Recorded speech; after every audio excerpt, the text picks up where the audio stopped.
My channel crack GS 360। আজকে আমরা খুবই ইম্পর্টেন্ট একটা টপিক পড়ব। মাত্র 5 মিনিটের মধ্যে আমরা টোটাল টপিকটাকে কিন্তু কভার করব। তো টপিকের নাম তোমরা দেখতেই পাচ্ছ, অসহযোগ আন্দোলন। এই অসহযোগ আন্দোলনের কারণ কি, কার নেতৃত্বে অসহযোগ আন্দোলন সংঘটিত হয়েছিল, কি কি ঘটলো, এই সমস্ত জিনিসগুলো কিন্তু আমরা মাত্র 5 মিনিটের ভিডিওর মধ্যে জানবো মাই ডিয়ার স্টুডেন্টস। তো দেখো, প্রথমেই আমরা দেখব অসহযোগ আন্দোলন 1920 থেকে 1922 খ্রিস্টাব্দ পর্যন্ত চলেছিল। ক্লিয়ার? আচ্ছা, দ্বিতীয় পয়েন্ট দেখব পটভূমি ওর কারণ, অর্থাৎ এই অসহযোগ আন্দোলনের কারণ কি সেটা আমরা জানবো মাই ডিয়ার স্টুডেন্টস। তো দেখো, প্রথম কারণ হচ্ছে আমরা দেখতে পাচ্ছি রাওলাট আইন। তো রাওলাট আইন কি? তো মনে রাখবে, সিডনি রাওলাটের নেতৃত্বে 1919 সালে একটি আইন কার্যকরী হয়, তার নাম হচ্ছে রাওলাট আইন। এই আইনে কি করতো ব্রিটিশরা? এই আইনে দেখো, যে কোনো ভারতীয়কে বিনা বিচারে তাকে বন্দি করে রাখতে পারতো জেলের মধ্যে। তারপর বিনা কারণে, ঠিক আছে, যে কারোর বাড়িতে গিয়ে তারা তল্লাশি করতে পারবে। আমরা এর বিরুদ্ধে কোনো রকম আইনি সহায়তা নিতে পারবো না। জাস্ট ইমাজিন করে দেখো। তাই জন্য এই আইনকে কি বলা হতো? কালা আইন বা ব্ল্যাক অ্যাক্ট বলা হতো। এবং এর প্রতিবাদে গান্ধীজি কি করেছিলেন? রাওলাট সত্যাগ্রহ করেছিলেন। এবার রাওলাট সত্যাগ্রহের সময় কি হলো, পাঞ্জাবের অমৃতসরের জালিয়ানওয়ালাবাগ বলে একটি জায়গা আছে, সেখানের একটি উদ্যানে কিছু মানুষ জড়ো হয়েছিল একসাথে। সেখানে ব্রিটিশ সরকার কি করে? গুলি বর্ষণ করে। এর ফলে হাজার হাজার মানুষ কিন্তু সেখানে মারা যায়। ঠিক আছে, এটা ছিল 2 নম্বর কারণ, জালিয়ানওয়ালাবাগ হত্যাকাণ্ড। 3 নম্বর কি কারণ ছিল?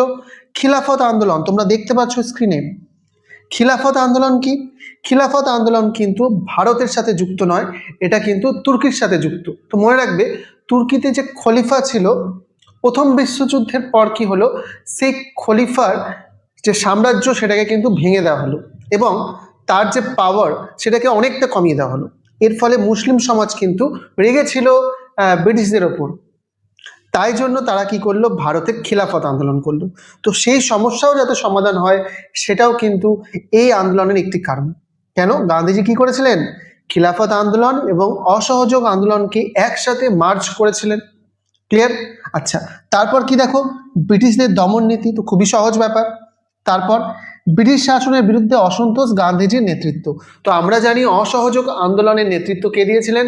প্রধান নেতা কে ছিলেন? তিনি হচ্ছিলেন মহাত্মা গান্ধী। হয়ে গেল। তাহলে পটভূমি আর কারণ আমরা বুঝে গেলাম। তারপর আমরা দেখব কি কি উদ্দেশ্য ছিল। সেকেন্ড পয়েন্ট আমরা দেখব কি কি উদ্দেশ্য, এই যে আমরা আন্দোলনটা করব এর পিছনে উদ্দেশ্য কি সেটা তো জানতে হবে। তো প্রথম উদ্দেশ্য দেখো, তোমরা দেখতে পাচ্ছ ব্রিটিশ শাসনের অবসান, অর্থাৎ ব্রিটিশ শাসনের অবসানের মাধ্যমে স্বরাজ অর্জন। এটা ছিল অসহযোগ আন্দোলনের প্রথম উদ্দেশ্য। 2 নম্বর উদ্দেশ্য কি? অহিংস প্রতিবাদ। আন্দোলনটা কিন্তু অহিংসার মাধ্যমে হবে, কোনো হিংসা যেন এর মধ্যে প্রবেশ না করে। দেশব্যাপী ঐক্য প্রতিষ্ঠা করা এবং কিছু সামাজিক সংস্কার, যেমন অস্পৃশ্যতা দূরীকরণ, মাদকদ্রব্য বর্জন, এই সব কিছু ইতিবাচক কর্মসূচি গ্রহণ করা হয়েছিল। ক্লিয়ার? তারপর দেখো কর্মসূচি এবং কার্যক্রম। তো প্রথমে কি ছিল? বিদেশি পণ্য বর্জন করা হবে এবং স্বদেশি পণ্য ব্যবহার করা হবে। এটা গেল 1 নম্বর পয়েন্ট। ব্রিটিশ খেতাব ত্যাগ করতে হবে। ব্রিটিশরা যে খেতাবগুলো দিয়েছে সেগুলো আমাদের ত্যাগ করতে হবে। ব্রিটিশ শিক্ষা প্রতিষ্ঠান বর্জন, অর্থাৎ স্কুল কলেজ থেকে যে স্টুডেন্টরা পড়তো তারা কিন্তু সেটাকে বর্জন করলো। তারপর কি হলো? ব্রিটিশ শিক্ষা প্রতিষ্ঠান বর্জন, যেটা আমি বললাম। কর প্রদান বন্ধ করতে হবে, অর্থাৎ ব্রিটিশদের যে কর দেওয়া হচ্ছিল সেই কর দেওয়াটা বন্ধ করতে হবে। আর চরকা ও খাদির প্রসার, এটা গেল একটা ইতিবাচক কর্মসূচি, অর্থাৎ লাখ লাখ কি করা হলো? চরকা এবং খাদির তার প্রসারের জন্য বিভিন্ন কর্মসূচি গ্রহণ করা হলো। Clear my dear students? আচ্ছা, তো আন্দোলনটা অনেকদিন চললো, খুব ভালোভাবেই চলছিল। বাট 1922 সালে 5ই ফেব্রুয়ারি কি ঘটলো? 5ই ফেব্রুয়ারি 5ই ফেব্রুয়ারি দেখো, মনে রাখবে, উত্তরপ্রদেশের গোরক্ষপুর জেলায় চৌরিচৌরা গ্রামে কিছু উত্তেজিত জনতা কি করলো? উত্তেজিত জনতা পুলিশ স্টেশনে আগুন লাগিয়ে দিল। এর ফলে কি হলো? 22 জন নিরীহ মানুষ, 22 জন পুলিশ কর্মী কিন্তু মারা গেল। এবং এর ফলে কি হলো? মনে রাখবে, গান্ধীজি এই হিংসার ফলে হতাশ হলেন এবং অসহযোগ আন্দোলন কিন্তু প্রত্যাহার করে নিলেন। তো আশা করি তোমাদের কাছে ক্লিয়ার অসহযোগ আন্দোলনটা। তো তোমরা অবশ্যই মতামত জানাবে যে তোমাদের এই ভিডিওটা কেমন লাগলো, এবং গান্ধীজি যে অসহযোগ আন্দোলনটা প্রত্যাহার করলেন এটাকে তিনি ঠিক করলেন না ভুল করলেন সেটা তোমরা কমেন্ট বক্সে অবশ্যই জানাবে। তো আজকে আমাদের এতটাই থাক, আবার তোমাদের সাথে দেখা হচ্ছে নেক্সট ভিডিওতে।